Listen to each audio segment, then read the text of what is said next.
Hi hello ನಮಸ್ತೆ ಎಲ್ಲರಿಗೂ. Welcome back to my YouTube channel. ಇವತ್ತಿನ ರೆಸಿಪಿ ಕೇಸರಿ ಬಾತ್. ಬನ್ನಿ ನೋಡೋಣ ಅದನ್ನು ಯಾವ ರೀತಿ ಮಾಡೋದು ಅಂತ. ಕೇಸರಿ ಬಾತ್ ಮಾಡಲು ಬೇಕಾಗುವ ಸಾಮಗ್ರಿಗಳು: 1 ಕಪ್ ರವೆ, ಅರ್ಧ ಕಪ್ ತುಪ್ಪ, ಸ್ವಲ್ಪ ಏಲಕ್ಕಿ ಪುಡಿ, ಒಣ ದ್ರಾಕ್ಷಿ, ಗೋಡಂಬಿ, 1 ಕಪ್ ಸಕ್ಕರೆ, ಅದಕ್ಕೆ ಕಲರ್. ಸರಿ, ಬನ್ನಿ ಹಾಗಾದರೆ ಇವಾಗ ಹೇಗೆ ಮಾಡೋದು ಅಂತ ನೋಡೋಣ. ಫಸ್ಟಿಗೆ ಒಂದು ಬಾಣಲಿ ಬೇಕು. ಅದನ್ನು ಸ್ಟವ್ ಮೇಲಿಟ್ಟು ಸ್ಟವನ್ನು ಆನ್ ಮಾಡ್ಕೊಳ್ಳಿ. ಸೊ ಅದಕ್ಕೆ ನಾವಿವಾಗ 1 ಸ್ಪೂನನ್ನು ತುಪ್ಪ ಹಾಕ್ಕೊಂಡು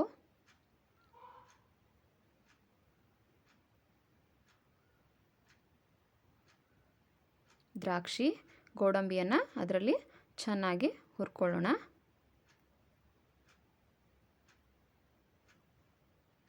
ದ್ರಾಕ್ಷಿ ಗೋಡಂಬಿ ಗೋಲ್ಡನ್ ಬ್ರೌನ್ ಬಣ್ಣ ಬರೋವರೆಗೂ ನಾವು ಚೆನ್ನಾಗಿ ಅದನ್ನು ತುಪ್ಪದಲ್ಲಿ ಹುರ್ಕೋಬೇಕು. ಸೊ ನೀವಿವಾಗ ನೋಡ್ತಾ ಇರ್ಬೋದು, ದ್ರಾಕ್ಷಿ ಮತ್ತು ಗೋಡಂಬಿ ತುಪ್ಪದಲ್ಲಿ ಚೆನ್ನಾಗಿ ಹುರಿದಾಗಿದೆ. ನಾನಿವಾಗ ಅದನ್ನು ಸೈಡಲ್ಲಿ ಎತ್ತಿಟ್ಕೊಳ್ತೀನಿ.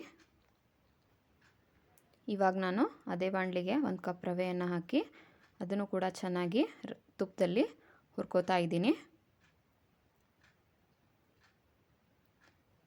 ಸೊ ರವೆಯನ್ನು ಚೆನ್ನಾಗಿ ಗೋಲ್ಡನ್ ಬ್ರೌನ್ ಬಣ್ಣ ಬರೋವರೆಗೂ ನಾವು ಹುರ್ಕೋಬೇಕು. ನಾವು ರವೆಯನ್ನು ಕೈ ಬಿಡದೆ ಚೆನ್ನಾಗಿ ಹುರಿತಾನೇ ಇರಬೇಕು. ಫ್ಲೇಮನ್ನು ನಾವು ಈ ಟೈಮಲ್ಲಿ ಸ್ಲೋ ಆಗಿ ಇಡಬೇಕು. ಇದೇ ರೀತಿಯಾಗಿ ನಾವು ರವೆಯನ್ನು ಕಂಟಿನ್ಯೂಸ್ ಆಗಿ ಹುರಿತಾನೇ ಇರಬೇಕು. ಕೈ ಬಿಟ್ಟರೆ ಅದು ತಳ ಹತ್ಕೊಳ್ಳುವಂತಹ ಚಾನ್ಸಸ್ ಇರುತ್ತೆ. ಹಾಗಾಗಿ ನೀವು ಇದನ್ನು ಕಂಟಿನ್ಯೂಸ್ ಆಗಿ ಹುರಿತಾನೇ ಇರಬೇಕು.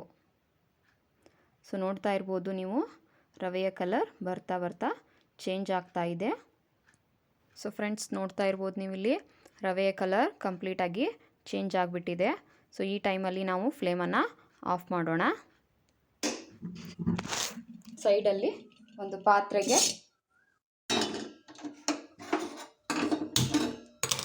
ಪಾತ್ರೆಯಲ್ಲಿ ನೀರನ್ನು ಬಿಸಿ ಮಾಡ್ಕೊಳ್ಳೋಣ. ಸೊ 1 ಕಪ್ ರವೆಗೆ 2.5 ಕಪ್ನಷ್ಟು ನೀರು ಬೇಕಾಗುತ್ತೆ. ಸೊ 2.5 ಕಪ್ನಷ್ಟು ನೀರನ್ನು ನಾನು ಇಲ್ಲಿ ಹಾಕಿದ್ದೀನಿ. ನೋಡಿ ಫ್ರೆಂಡ್ಸ್, ಇಲ್ಲಿ ನೀರು ಚೆನ್ನಾಗಿ ಬಿಸಿ ಆಗ್ತಾ ಇದೆ. ನೋಡ್ಬೋದು ಫ್ರೆಂಡ್ಸ್, ಇವಾಗ ನೀರು ಕುದೀತಾ ಇದೆ. ಈ ಫ್ಲೇಮನ್ನು ನಾವು ಆಫ್ ಮಾಡ್ಕೊಳ್ಳೋಣ. ಈ ಕಡೆ ನಾವು ಫ್ಲೇಮನ್ನು ಆನ್ ಮಾಡಿಕೊಂಡು ಕುದೀತಾ ಇರುವಂತಹ ನೀರನ್ನು ಇದಕ್ಕೆ ಹಾಕಬೇಕು. ಅದರಲ್ಲಿ ಯಾವುದೇ ಗಂಟುಗಳು ಇರದೇ ರೀತಿಯಾಗಿರೋ ಹಾಗೆ ನಾವು ನೋಡ್ಕೋಬೇಕಾಗುತ್ತೆ.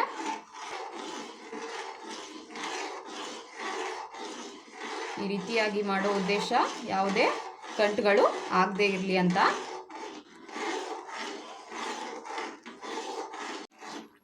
ನೋಡ್ಬೋದು ಫ್ರೆಂಡ್ಸ್, ಇವಾಗ ರವೆ ಚೆನ್ನಾಗಿ ನೀರನ್ನು ಹೀರ್ಕೊಂಡಾಗಿದೆ. ಇದೇ ಟೈಮಲ್ಲಿ ನಾವು ಇದಕ್ಕೆ 1 ಕಪ್ ಸಕ್ಕರೆಯನ್ನು ಹಾಕೋಣ. ಹಾಗೆಯೇ ಅದ್ರ ಜೊತೆಗೆ ಕಲರ್. ನೀವು ಚಿಕ್ಕ ಮಕ್ಕಳಿಗೆ ಮಾಡ್ಕೊಡೋದಾಗಿದ್ದರೆ ಕಲರನ್ನು ಸ್ಕಿಪ್ ಕೂಡ ಮಾಡ್ಬೋದು. ಇದಕ್ಕೆ ದ್ರಾಕ್ಷಿ ಗೋಡಂಬಿಯನ್ನು ಕೂಡ ಹಾಕೋಣ.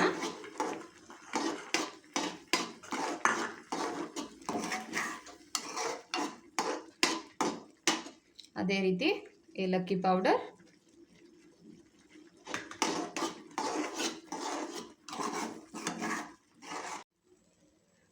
ಸೊ ಈ ಕನ್ಸಿಸ್ಟೆನ್ಸಿಗೆ ಬಂದಾದಮೇಲೆ ನಾವು ಫ್ಲೇಮನ್ನು ಆಫ್ ಮಾಡ್ಕೊಳ್ಳೋಣ.